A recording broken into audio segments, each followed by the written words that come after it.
Okay. Hello, I'm Sue Stack. I was going to try and share my screen, but I'm having problems. I'm from Nipaluna, Hobart in Tasmania, country of Muhina people, and I'd like to give my respects to the land and the people there. So last year I was at this conference, Wilds Beyond Climate Justice, and a couple of guys did some writing sessions called Unleashing Alternative Futures. And there was a group of us that was so inspired by that we kept on going. And so every month we got together, each of us took a prompt and created like an hour and a half session where we did writing, and most of the people were Canada and US, and there was me in Australia. And I was just really like, it was just so nourishing and generating, and that notion that you didn't have to write a huge vision or story. It could be like a diary entry, it could be a poem, it could be a narrative. And the notion that, imagine yourself, say 2080. So in 2080, it's like your grandchildren's grandchildren maybe, or your grandchildren. So imagine your descendants that are heading there. So we started by asking that question: how do we govern, decide, value, learn, labour, contribute, share resources? How do we love? How do we heal? How do we create? And that was, it sounds very similar, Chris, to your prompts. And so we began to write these short snippets that kind of illuminated what our lives could be like, that we could imagine. And so I came across, so I organised something. So there's this book, a friend of mine wrote it, and it's a post-Anthropocene, she calls it an ecozoic future, and it kills off a lot of people in the pandemic to get the population down. But it's got some amazing words and languages that she invented. And also Annie, who wrote this, spent 35 years writing it in dictionaries that are kind of lost dictionaries in the library, that forgotten words, that no longer are part of the English language. And so I was really intrigued that, how do you build a future from words and language? And what is the language that we need, and what are the concepts that we need? And we've kind of heard already this last week the notion of something like a relational footprint, or relationism of Mary Graham versus survivalism. So these words that we're beginning to use and find, regenerate is now becoming really popular. So those sort of things. So how do words give us opportunity to reimagine? So this is an exercise that I'm hoping all of you will participate in, and I have got a Google document that I'm hoping that you can access. Sorry, I'm just kind of going between screens, and I'm putting it in the chat, and I'm hoping people can click on that, and it's got a list of words in it on the second page. And when dictionaries were kind of, the Oxford Dictionary took literature and poems and stories from different centuries and inferred meaning and came up with a very reductionistic definition for words. And writing narrative on words is actually reversing that. It's saying, okay, we're used to this reductionistic thing. How can we actually now make it how do we enliven it, and give it breath and possibility that narratives does. So how are people going? Can you actually get into that document and Yeah. see it? Yeah, we can. Great. So you probably see like there's a table, and there's on number 1, it says tikkun olam, and this is a Hebrew word. And so the definition is collective soul work for the healing and restoration of the world. So I'm hoping people just kind of reading that will feel a little bit, you know, what's it like to have a word like that that's in our language? So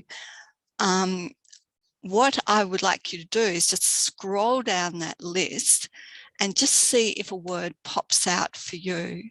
And you might just allow serendipity, choose a number, 1 between 42, and just go, right, that number, that's the word I'm going to look at, and write your name in the column. So if you've spotted hold on and that's the word for you, write your name under number 3, and that's the word that you're going to be writing about. So I'm just going to give you about a minute. Find your word. Don't panic. I'm not requiring you to do huge things yet. We'll do a little guided visualization. Just to clarify, Sue, would you like us to write our names under the description or under the number? Under the number. Under the number, okay. Under the number.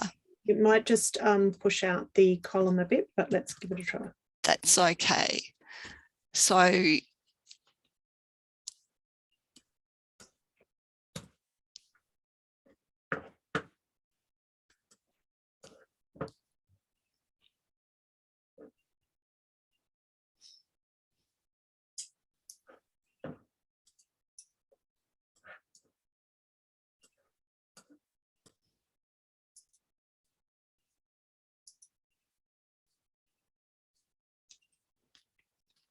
how are we going?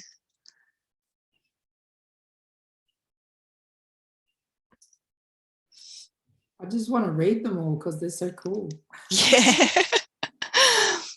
When I've done this with other people, I've printed out little cards and kind of put them around in a circle and just invited people to fall on top of a card without necessarily knowing what it is, but just to, you know, blind trust, just find a word that appeals.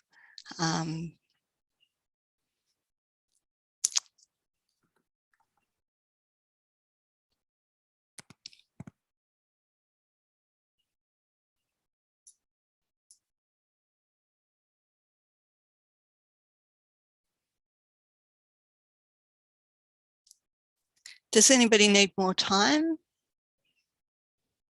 You can pop out of, there's only a few of us on, so please feel free to pop out of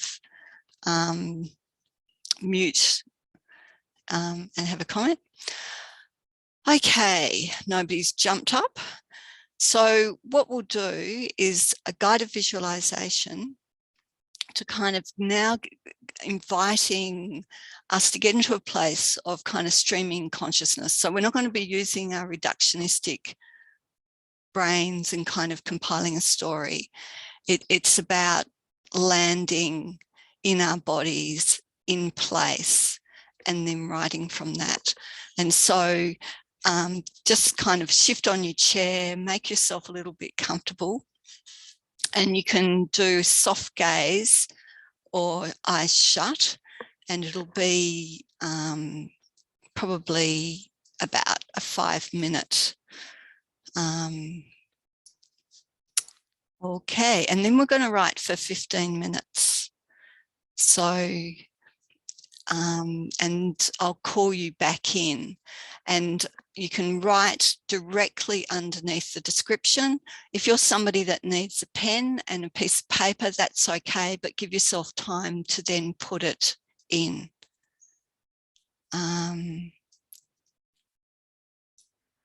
So Monique,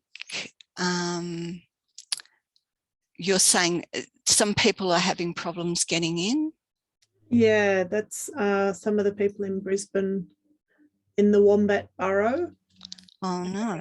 Trouble getting in on their phones. Have you managed to get in there, Wombats? I was just suggesting perhaps I could copy some of the words into the chat, but I don't know if that will help if you're wanting people to be using this document further. Oh, are they in? The audio's, yes, we can hear you now. Hi, sorry. This is Jay in the Wombat Burrow. I'm just taking a while to download Google Docs onto my phone to be able to do it. And there's a few who aren't online as well. So if you could put a few words in the chat, that would help us. And then we could at least do it analog style. That's fine. Okay, I'm going to put some. Like me to do that, Sue? Yeah, that would be great. Just do the ones that aren't allocated yet. So for those that have just joined, you can choose your word after we do the visualization, and it's about 15 minutes of writing, and Monique will put some stuff, I think, the words in. There's no real rush.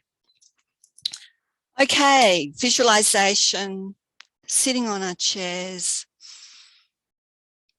Just notice if you've been playing with technology, just to let that go, and a deep breath out.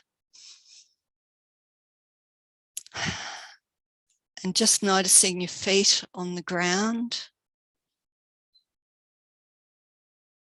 And just feeling that earth supporting you. So the ground of the earth supporting your feet. And just feel it give. So it feels like your feet are just falling down through the building, down into the soil, through roots, through microcosia, down into deep bedrock, down and down, supported by the earth. And we're inviting the earth in to our writing. We're inviting the more than human world into our writing, our ancestors, our descendants. We're inviting the highest good, and we allow our feet to sink deeper, and we feel ourselves sinking into the center of the earth. And no matter where we are, feel our toes wiggling, our feet touching, and the earth beneath us and in us and through us.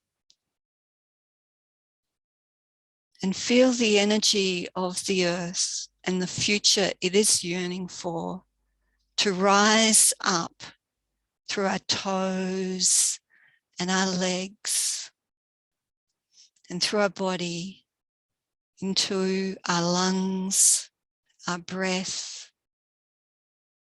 our hearts.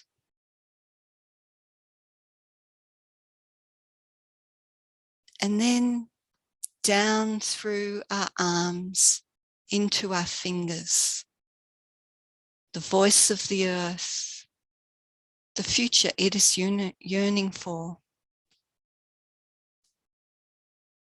And just allow that to be really present energetically in your hands. And choosing the word that you would like to write about. Beginning to gently open your eyes, finding your pen and paper or your keyboard, and just allowing a stream of consciousness to come out. And I'll let you know 1 minute before and bring you back into the room.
So for those who have just joined, Sue, could you give just a quick outline of what we're doing?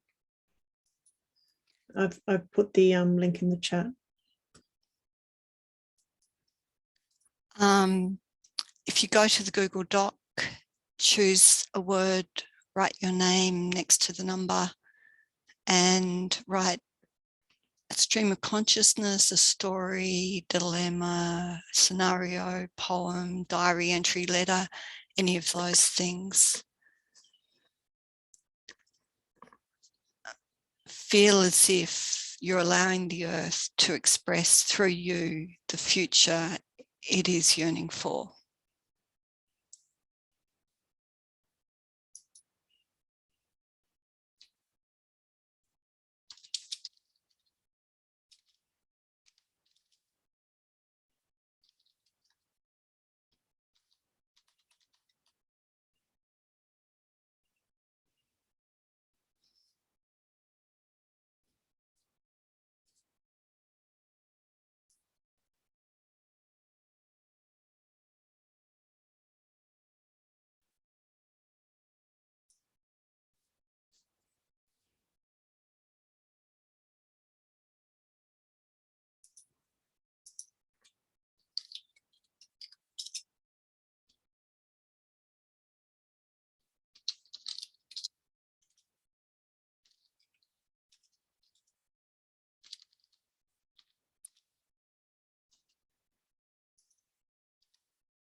might want to, if you've been writing longhand with pen and paper and can access the Google Doc, it might be a good time to transcribe into the document, because it'd be lovely to just share and read people's stories, no judgment.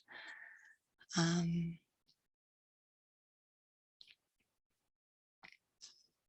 we've got a couple of minutes still to go.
One minute, people.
Okay, find an ending if you can.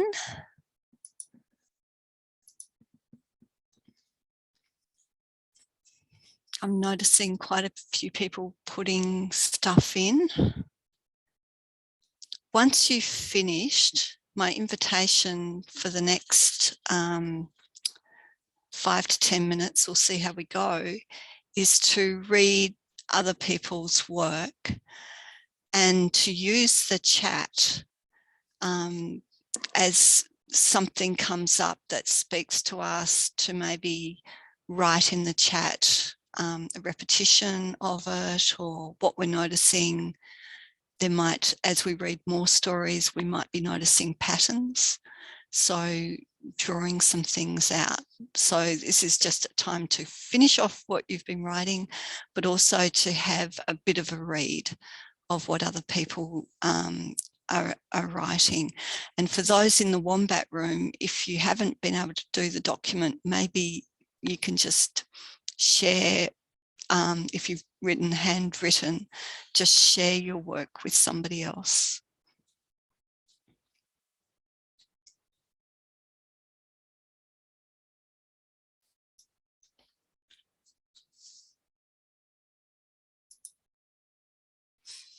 And if anybody's got any questions or don't understand, please speak up or write in the chat.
So I hope you're enjoying reading what people are writing, and remember to write some comments in the chat.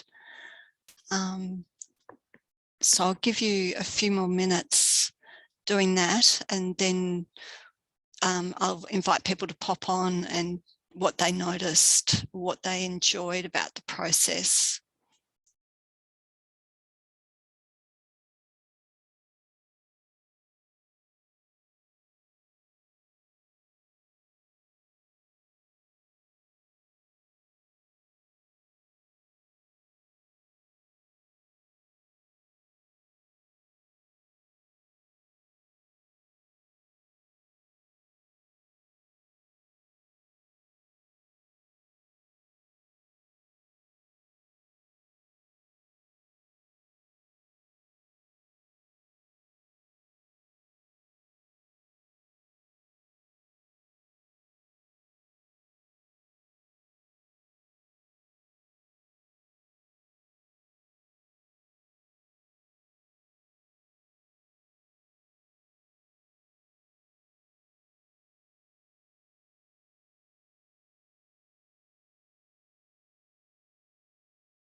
Okay, I invite you to put on your videos if you like, so that we can actually see each other.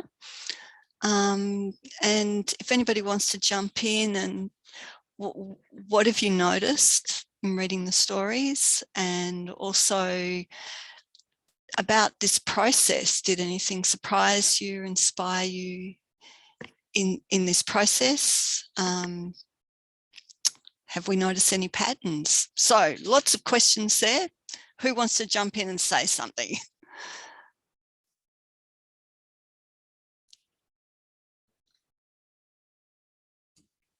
I think some of the words are just so beautiful, and sort of things that you wouldn't necessarily think there was a word for that. Thanks, Monique. How do people find, did it flow easily for them? Chris, you've got something? Yeah, it did start to flow easily. I think what I was going to say was I was noticing storms, and I guess that was particularly in the first few, but then there was another with rain, and there was quite a lot where just sort of being a bit sensitive to natural cycles, and whether that's storms or other kinds of cycles, the mycelium networks and so on. So it was a bit of a theme coming out for me, but gosh, they were beautiful. So much fun reading through them.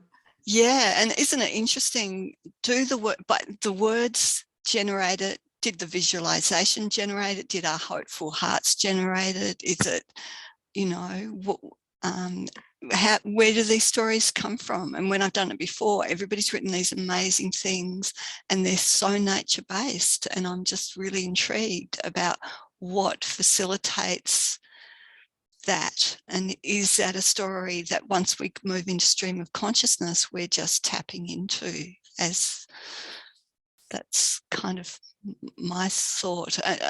How do people feel? Was it easy? Once you got going, did it just flow, or was it a struggle? Hello. Hey, Hello. Yeah, I was really surprised because I feel like my head is really full of work stuff, and thought, oh gosh, I'm not going to be able to get into this space. But then Sue, as soon as she took us through that initial kind of visualization, then yeah, it was quite refreshing to be able to go to a different place, and it just started to flow. So thank you for talking us through that.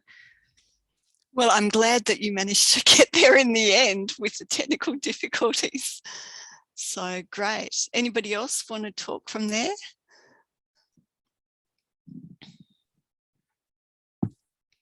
I can say something. It's actually funny when I started, because I had the one about failure, is that I did start writing about the more than human world, but I found it interesting that I couldn't relate to failure in the more than human world. And then whereas humans see the failure, so yeah, I had a whole another piece that I didn't put down because it Oh, wow. couldn't quite connect it, which was really interesting. What number was your word? Number 35. Number 35. So that's Gwali, graced failure, the crack that lets the light in. Yeah. Wow. Yeah. It's interesting. So you've got two pieces. Yeah, I didn't put the first one in because it didn't quite relate in the end. Yeah, but it's interesting. Yeah, it'd be interesting to put it in. Oh, I can put it in, but it was funny. I just couldn't see failure in the more than human world. Yeah. Like a concept that doesn't exist. Wow. Because that kind of leads me to the next bit, but I'd like to invite other people before we go to the next bit. Any words come out of this, you know, that as you're writing, you're going, I need a word for this because there isn't one already. And so, Beth, whether there's a word that you need for your first story.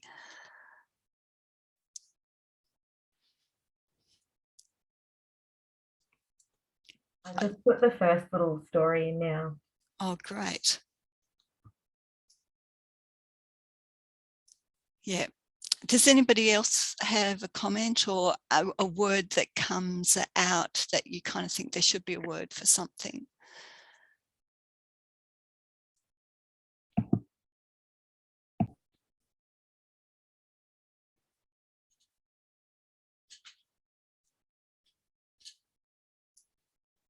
Everybody's very quiet. So, Chris, any of these stories could go into your NENA festival narratives. Oh, they all could. And the thing I was just thinking about was it's interesting how the imagery has carried over from other sessions. So like the 3 black cockatoos that were mentioned earlier and the mycelium networks. And so it's like, it's because you were asking, Sue, about what is it? Is it the words and their unfamiliarity? Is it the visualization exercise? I think it's also partly just the gathering of us together and the seeding of ideas that's happened over the course of the day. And then you're trying to process those things. And this gives you a way to just whoosh, get it out there. Yeah. And you see that imagery that's been coming from other sessions popping out. Yeah, absolutely. It'd be good to have a writing session at the end of every day and see what comes out. Well, anybody else would like to say something? I'm noticing it's 3:51 and I'm supposed to finish at 3:50. So to give people a break for the next session.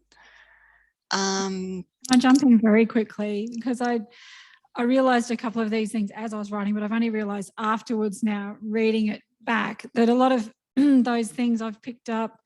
This place's life was not my grandfather, but a close friend of mine when I was in a really down period years ago. The 3 black cockatoos was from a different, I knew this as I was writing it, but it was from a different moment that meant a lot to me. Then not religious, but the life force conversation was with a group of friends a while ago. So I'm just realising how much this has sort of brought out of me and things that have been important in my life. So I don't think I've ever kind of had this experience before of just being able to write that. So yeah, it feels really, really liberating, really quite profound now that I look back at it. Coming from, as you know, from what I just said a couple of minutes ago, that I was just in this place of, I don't think I'll really be able to get anything much here, but I'll just give it a go. So thank you very much, Sue. Oh, you're very welcome. And I was going to say, part of my offering was whether there were people that wanted to continue to do this sort of writing and what the opportunity might be to do that. And it sounds, Chris, that you're already planning, you know, support structures around that in Australia, because I'm kind of got a writing group, but they're all in the US with their US time zone. And I'd love to set something up in Australia.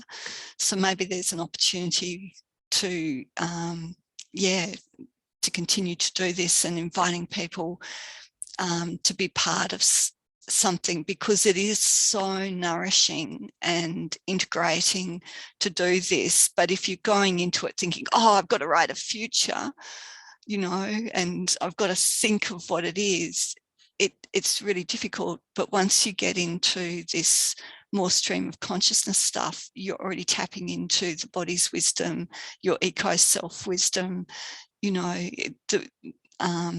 you're not putting your brain as the filter in between as much. So, Well, thank you so much, Sue. It's been fantastic. I was thinking as you were talking about, I know Ursula Le Guin, who obviously is a famous science fiction writer, I know co-wrote with someone a new language. And I've been sort of thinking about that since you started the session. But I just wanted to thank you so much for opening up this space for our creative and imaginative thinking together. And we probably need to wrap up now. So was there anything you'd like to sort of say to in closing, Sue? Well, just thank you everyone for participating and putting your trust, you know, because it's quite courageous to come and write in a shared document. So putting your trust in that, and just, because as soon as we begin to share and read what people write, that's kind of like the mycelium networks are connecting, and we see the common themes and patterns, and it reinforces us. But when we keep our writing very separate, we're in a lone cave. So to kind of write and share, thank you very, very much. And the question, I guess, what do we do with this now? So if anybody's got any ideas, is there an artifact thing for the conference in which this becomes an artifact, or are people willing to share beyond the group? And, you know, I'm not sure what the answers to those are, Sue, but perhaps that will become clear as the days go on. Yeah. All right. Thanks so much, everybody. We probably should wrap up now. Yep. Okay. Thanks. That was awesome. Can we have a round of applause for Sue as well? Thank you. And thank you to everyone. If anybody, by the way, I'll put my email in case anybody wants to contact me. That'd be great. Thanks, Sue.